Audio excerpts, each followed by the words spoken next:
दीप morning, समझ नहीं आ रहा है कि कौन से क्यू पे मार्केट रिएक्ट करेगा, कौन से अच्छी खबर पे पॉजिटिव रिएक्ट करेगा, नेगेटिव खबर पे अच्छा या बुरा रिएक्ट करेगा। बहुत कंफ्यूजिंग ट्रेड हो गया है। मॉर्निंग नेहा, आई थिंक आजकल एक क्लियर ट्रेंड तो यही है कि जैसी भी खबर हो, रिएक्शन ज्यादातर आपको नेगेटिव ही आते हुए दिखता है, या फिर वो कन्विक्शन अभी भी इन्वेस्टर्स में मिसिंग है। एक दो बाउंस बैक छोटे मोटे आते रहते हैं, बट सस्टेन तेजी या सस्टेन लेवल पर होल्ड करना बाजार मुश्किल दिखा रहा है। अब कल हमारे बाजार में 8 दिनों के बाद आपको एक बढ़िया रिबाउंड दिखा था, बट अमेरिकी बाजारों का हाल देखिए, लग रहा था कि शायद थोड़ी स्टेबिलिटी हो सकती है। जब हमारे बाजार बंद हो रहे थे तो हमने देखा था कि करीब 50 पॉइंट ऊपर आपको नैस्डैक डाउ फ्यूचर्स दिख रहे थे, बट वो लेवल्स होल्ड नहीं कर पाए। और एंड ऑफ ट्रेड हमने देखा कि एक बहुत ही सीमित दायरे में, थोड़ा 250 अंकों की रेंज थी तो दायरा बड़ा नहीं था, बट उसमें थोड़ी वॉलेटिलिटी देखी और एंड ऑफ ट्रेड एकदम सपाट आपको डाउ बनते होते दिखा। 0.1% की गिरावट आपने नैस्डैक में आती हुई देखी, 0.5% S&P 500 भी फिसला है। तो कोई ऐसी कन्विक्शन वाली मूव आपको अमेरिकी बाजारों में आती हुई नहीं दिखी है। 2-3 फैक्टर्स हैं इसकी वजह से। सबसे पहले तो बॉन्ड यील्ड पर नजर डालिए। लगातार हम हाईलाइट कर रहे हैं कैसे अमेरिका में बॉन्ड यील्ड्स बढ़ती हुई दिख रही हैं, क्योंकि आगे की फेड पॉलिसी पर सवाल उठ रहे हैं इस समय। 4% पर आपको 10 साल की बॉन्ड दिख रही है नवंबर के बाद। वही हम जानते हैं 2 साल की बॉन्ड यील्ड तो 16 साल की ऊंचाई पर ऑलरेडी है, 4.9% के करीब पहुंच रही है। तो वहां से एक इक्विटीज में, स्पेशली आईटी स्टॉक्स में, अन्य वैल्यू स्टॉक्स में आपने गिरावट आती हुई देखी। दूसरी बात यह है कि फेड के एक सदस्य हैं जिन्होंने कल एक बड़ा बयान दिया है, और नील कश्करी है इनका नाम। इन्होंने कहा है कि अगली बैठक में ये सोच रहे हैं कि 0.5 से 0.5% की बढ़ोतरी तो होनी ही चाहिए।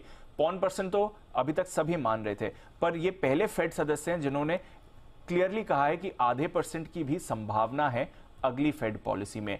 अब उनके बयान के बाद हमने देखा है कि जो जानकारों का मानना था, अगर आप कल मुझसे बात करती हैं तो कल 75%, 76% जानकार मान रहे थे कि की 1/4% से रेट्स बढ़ेंगे। अब वो नंबर गिरकर 69% हो गया है, क्योंकि 0.5% वाले जो मान रहे थे कल, जो 24% पे थे, वो बढ़कर अब 31% पर आ गए। तो उनके इस बयान के बाद कि अगली पॉलिसी में 1/4 से 0.5% की दरों की बढ़ोतरी संभव है, जो 0.5% का उन्होंने शब्द यूज कर लिया, वहां से जानकारों की भी एक्सपेक्टेशन बढ़ गई है, और कहीं ना कहीं अब बाजार भी मान रहा है कि हाँ, एक बड़ी रेट हाइक आ सकती है अगली पॉलिसी में। अब देखते हैं एक्चुअली ऐसा होता है या नहीं, बट वो एक फैक्टर है जो एक डर की तरह बाजार में बैठ रहा है, और इसलिए हम देख रहे हैं बॉन्ड यील्ड्स पर लगातार ये सस्टेन्ड एक्शन बना हुआ है। स्टॉक स्पेसिफिक एक्शन भी थोड़ा था। टेस्ला के शेयर में हमने कल करीब 1.5-2% की गिरावट देखी। पोस्ट मार्केट में और कमजोर हुआ है। कल एक्चुअली इनका इन्वेस्टर डे था। नई स्ट्रैटेजी कंपनी बता रही है, इलॉन मस्क साहब ने भी कई सारी बातें करी, बट इन्वेस्टर्स, बाजार उतने कन्विंस्ड नहीं थे इनके आगे के प्लान्स को लेकर, जिसकी वजह से स्टॉक में आपको दबाव दिखा। आज साप्ताहिक बेरोजगारी के आंकड़े आएंगे। अब थोड़ा फिर से इंपॉर्टेंट हो जाते हैं इकोनॉमी की हालत ट्रैक करने के लिए, स्पेशली जिस तरह से फेड रेट हाइक्स की एक्सपेक्टेशन बन रही है। इसके अलावा एक और फेड गवर्नर है, क्रिस्टोफर वॉलर साहब, वो भाषण देने वाले हैं, और साथ ही हम 3 दिग्गज रिटेल कंपनीज के नतीजे देखेंगे, कॉस्टको, क्रोगर्स और मेसी। और ये अगेन इंपॉर्टेंट है क्योंकि ये कंज्यूमर सेंटिमेंट दिखाएगा कि किस तरह के वहां पर एक्शन आ रहा है। यूरोप में मिला जुला कारोबार था। डॉलर इंडेक्स ने कुछ ज्यादा नहीं किया, हालांकि बॉन्ड यील्ड्स बढ़ रही हैं, तो उसकी वजह से हम देख रहे हैं 2 दिनों से कमोडिटीज में बड़ा एक्शन बना हुआ है। कच्चा तेल $84 के पार आपको दिख रहा है।